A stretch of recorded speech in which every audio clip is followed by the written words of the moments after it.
السلام علیکم، میں ہوں سید محسن رضا. آپ دیکھ رہے ہیں میرے ڈیجیٹل چینل. میں امید کرتا ہوں آپ خیریت سے ہوں گے اور میری دعا ہے کہ اللہ تعالیٰ آپ کو اور آپ کے اہل خانہ کو اپنی حفاظت میں رکھے. کفر ٹوٹا خدا خدا کر کے بڑے دنوں سے چرچے ہو رہے تھے، اسپیشلی الیکشن سے پہلے بھی اور الیکشن سے بعد بھی. جو پاکستان میں اس وقت جو نام نہاد الیکشن ہوا، چرچے یہ ہو رہے تھے کہ پاکستان تحریک انصاف کے رہنما صاحب اس وقت جیل میں ہیں، یعنی عمران خان صاحب اس وقت جیل میں ہیں، اور ان کے جو ورکر ہیں وہ کیا کر رہے ہیں.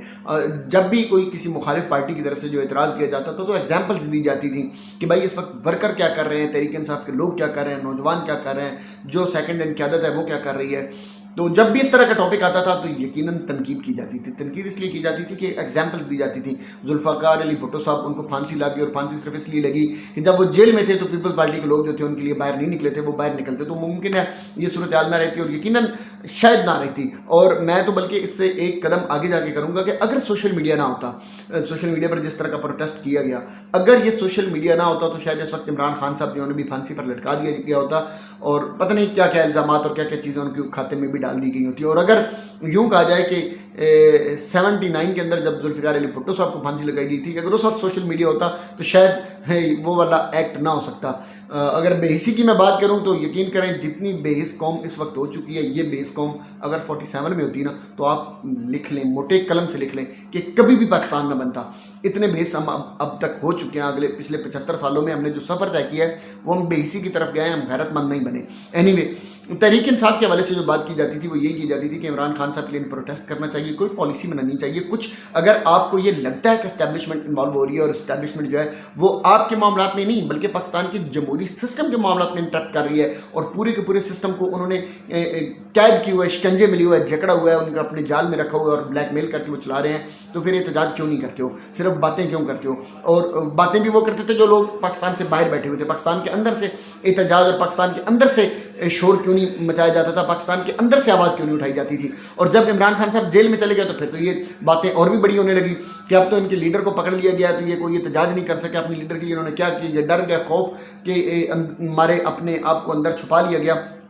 اب ایک چیز ہوئی ہے، وہ چیز یہ ہوئی ہے کہ ججز نے جیسے ہی خط لکھا تو اس خط کے بعد ایک آواز اور اٹھنے لگ گئی تھی. وہ یہ تھی کہ ججز نے تو اپنا حق ادا کر دیا، ججز نے تو بول دیا، ججز نے تو نامینیٹ کر دیا، انہوں نے تو نام لے کے بتا دیا کہ یہ لوگ ہیں جو ہمیں بلیک میل کر رہے ہیں، یہ لوگ ہیں جو ہم سے اپنی مرضی کے فیصلے کروا رہے ہیں، یہ لوگ ہیں جو اس ڈیموکریٹک سسٹم کے سب سے بڑے دشمن ہیں، یہ وہ لوگ ہیں جو اس کرپٹ اور ظالمانہ نظام کے اصلی جو اس کو آن کرتے ہیں، جن کے پاس اونرشپ ہے اس نظام کی اور جو اس نظام کو گرنے نہیں دیتے. تو انہوں نے تو اپنا حق ادا کر دیا. اب ان ججز کو بیک اپ دینا کس کا کام تھا؟ تو وہ یقیناً تحریک انصاف تھی، کیونکہ باقی ساری جماعتیں جتنی بھی ہیں آلموسٹ ایک ایک کر کے آپ ساری گن لیں، کچھ تو پولیٹکس سے باہر ہو گئے اور کچھ جو ہیں وہ ان کے ساتھ مل گئے ہیں. اگر کوئی میدان میں کھڑا ہے تو ایک دو جماعتیں ہیں جو کھڑی ہیں، جو کچھ ایسے ہیں کہ وہ پردے کے پیچھے بیٹھ کر اپنا کام کر رہے ہیں، اور کچھ جو اسٹریٹ فارورڈ سامنے آ کر کام کر رہے تھے، تو تحریک انصاف اس میں تھی. تو اب لیکن کیا یہ ہے کہ تحریک انصاف کے جو نوجوان لیڈرشپ ہے، اگر نوجوان لیڈرشپ میں نام لینا شروع کروں تو یقیناً وہ مراد سعید صاحب ہیں، یقیناً وہ نعیم حیدر پنجوتا صاحب ہیں، اور اس طرح کے مطلب ڈھیر سارے نام ہیں. پھر ویڈیو لمبی نہ ہو جائے، ہم سارے نام نہیں لیتے. تو انہوں نے کل ان کا ایک اجلاس ہوا اور اجلاس میں ایک کمیٹی بنائی گئی اور انہوں نے کچھ فیصلے کیے ہیں. ان فیصلوں میں جو سب سے بڑا فیصلہ ہے وہ یہ ہے کہ ججز کو بیک اپ دیا جائے گا. یہ بہت بڑی میں کہتا ہوں کہ اسٹیٹمنٹ ہے. اور اس اسٹیٹمنٹ کے بعد جو ایک اور چیز سامنے آئی ہے وہ جس طرح حامد خان صاحب ہیں، یہ پرانے جو عمر ایوب صاحب ہیں، یا اور بھی بڑے لوگ ہیں ان میں سارے، وہ لوگ جو خاموشی کے ساتھ اپنے گھروں کے اندر چھپ کے بیٹھے تھے، کبھی ایک پریس کانفرنس، کبھی ایک اسٹیٹمنٹ، کبھی ایک میڈیا بیان دے کر پھر ایک سائڈ پہ جا کر اپنے کونے میں بیٹھ جاتے تھے، جس کی وجہ سے کوئی موومنٹ نہیں ہو رہی تھی. یہ ان لوگوں کے لیے بہرحال خطرے کی گھنٹی ہے، کیونکہ ان نوجوانوں نے اب یہ ڈیسائیڈ کر لیا ہے کہ ہم نے اب ان ججز کو بیک اپ دینا ہے. اور بیک اپ دینے کا اسٹریٹ فارورڈ مطلب یہ بنتا ہے کہ جو بھی پالیسی ججز نے اپنائی ہے، یا جو بھی انہوں نے اسٹیٹمنٹ دی ہے، ہم اس اسٹیٹمنٹ کے ساتھ کھڑے ہیں. اب ساتھ کھڑے ہونے کا مطلب یہ ہے کہ یہی اسٹیٹمنٹس اس لیڈرشپ کی طرف سے بھی آئیں گی اور یہی احتجاج ان کی طرف سے بھی آئے گا. احتجاج سے یاد ہے کہ احتجاج کے لیے بھی ایک انہوں نے کال دے دی ہے، اور انہوں نے ایک انیشیل احتجاج جو ہے وہ پلان بھی کر لیا ہے. اس پروٹیسٹ کے اندر مجھے جو نظر آ رہا ہے آگے جو ٹارگٹ وہ اپنا سیٹ کر کے چلیں گے، میرا یہ خیال ہے کہ ماہ رمضان کے اندر یعنی عید سے پہلے چھوٹے چھوٹے احتجاج کیے جائیں گے، ٹیسٹر لگائے جائیں گے، اور اس دوران اسٹیبلشمنٹ کی طرف سے ان پر بہرحال کاروائیاں کی جائیں گی. گرفتاریاں بھی ہو سکتی ہیں، کچھ سخت کاروائیاں بھی ہو سکتی ہیں، کچھ اور بھی معاملات ہو سکتے ہیں، لیکن کوئی بڑی کارروائی عمل میں نہیں لائی جائے گی، کیونکہ اس وقت اسٹیبلشمنٹ، میں نے اپنی کل بھی ویڈیو کی تھی، اس کو آپ دوبارہ سے چیک کر سکتے ہیں. میں نے کل بھی یہی کہا تھا کہ اسٹیبلشمنٹ اس وقت فل پریشر میں ہے اور وہ بیک فٹ پہ جا رہی ہے. اور اس کے بیک فٹ پہ جانے کی ایک وجہ نواز شریف صاحب بھی ہیں. میں آپ کو مطلب یہ نہ آپ سمجھیے گا کہ میں کو نواز شریف صاحب کو فیور کرنے کے لیے کہہ رہا ہوں اب، کیونکہ عمران خان صاحب کے جو سپورٹر ہیں وہ پھر بعد میں کومنٹس میں اپنے فتوے بھی دینا شروع کر دیتے ہیں اور اپنے معاملات بھی وہ جس طرح کے ان کے ہیں عادات وہ کر دیتے ہیں. نواز شریف صاحب کے اس لیے کہ میں آپ کو بتا رہا ہوں کہ نواز شریف صاحب اندر خانے اسٹیبلشمنٹ سے ناراض ہیں، کیونکہ نواز شریف صاحب یہ سوچ کے آئے تھے کہ ساڈی تے گل ہو گئی ہے، اور جب وہ یہاں کر پہنچے تو انہوں نے کہا کہ وہ ساڈی میں تو شامل نہیں تھا، وہ ساڈی میں صرف ساڈی ایک بچی شامل تھی اور کوئی بھی شامل نہیں تھا، یا شہباز شریف صاحب جو ہے ان کی اپنی گل ہو گئی تھی، میری تو اس میں گل نہیں ہوئی تھی. تو وہ اب ایک پلان کے تحت، میں نے وہ پہلے ایک ویڈیو کی تھی، میں نے بتایا تھا کہ وہ واپس جا رہے ہیں. ان کا واپس جانا بہرحال اسٹیبلشمنٹ کے لیے ایک اور خطرہ ہے. یہ بھی ممکن ہے کہ وہ کسی طریقے سے نواز شریف صاحب کو بلیک میل کر کے روکیں، پاکستان میں روکے رکھیں اور گارنٹی کے ساتھ روکے رکھیں. لیکن نواز شریف صاحب ہر صورت میں پاکستان سے واپس جائیں گے، سیاست سے ریٹائرمنٹ لیں گے، اور یہ بیان بھی کچھ اس طرح کے دیں گے جو بہرحال اسٹیبلشمنٹ کے لیے خطرناک ہوں گے. آگے کچھ ماحول اس طرح کا بنتا نظر آ رہا ہے.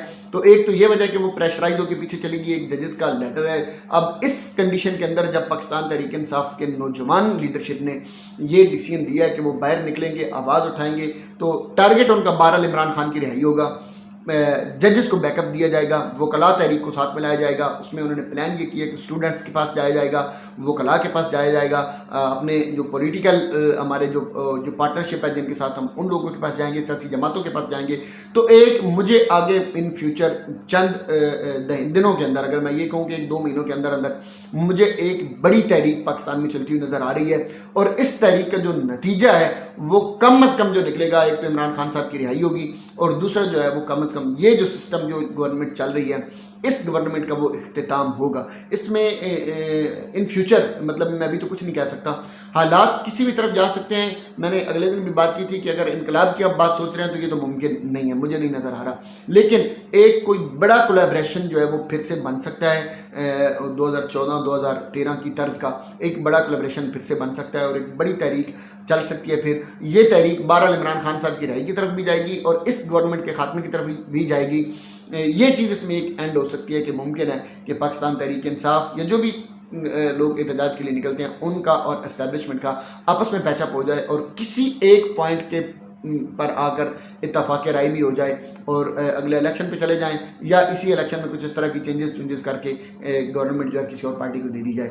بہرحال یہ ایک اچھی چیز ہے کہ کم از کم اب نوجوان نسل جو ہے تحریک انصاف کے، انہوں نے احتجاج کا فیصلہ کر لیا ہے، وہ نکلنے کے لیے تیار ہو گئے ہیں. یہ ایک اچھا سائن ہے، اور یہ میں آپ کو گارنٹی کے ساتھ یہ بات آپ کو میں کر رہا ہوں کہ دیکھیے گا کہ یہ وہ چیز ہوگی کہ جو پاکستان کی پولیٹکس کے اندر جو پرانے بڑے سیاسی خاندان اور منجی ہوئے سیاستدان جنہیں ہم لکھتے کہتے اور سنتے اور بولتے آئے ہیں، وہ اس وقت پاکستان کی پولیٹکس سے ایلیمینیٹ ہونے جا رہے ہیں. اس وقت پاکستان کی جو پولیٹکس ہے یا پاکستان کا جو سیاسی نظم و نسق ہے، وہ آپ دیکھ لیجئے گا، وہ وجہ تحریک انصاف ہی بنے گی، لیکن وہ نوجوان نسل کے ہاتھوں میں آنے لگا ہے، اور پرانے سیاسی خاندان جو ہیں، وہ خاندان سیاسی جو ہیں، وہ اپنی موت آپ مرنے لگے. ایک تبدیلی جو اسٹیبلشمنٹ میں بھی آئے گی، اور اسٹیبلشمنٹ کی پالیسی میں ضرور آئے گی بہرحال. لیکن ایک چیز بالکل کلیئر ہے، وہ یہ ہے کہ چاہے وہ تحریک انصاف ہو یا کوئی اور جماعت ہو، بڑے پرانے کمپرومائزڈ پولیٹیشین جو ہیں ان کا اب دور ختم. دعاؤں میں یاد رکھنا. اللہ تعالیٰ میرا آپ کا ہم سب کا حامی و ناصر ہو. السلام.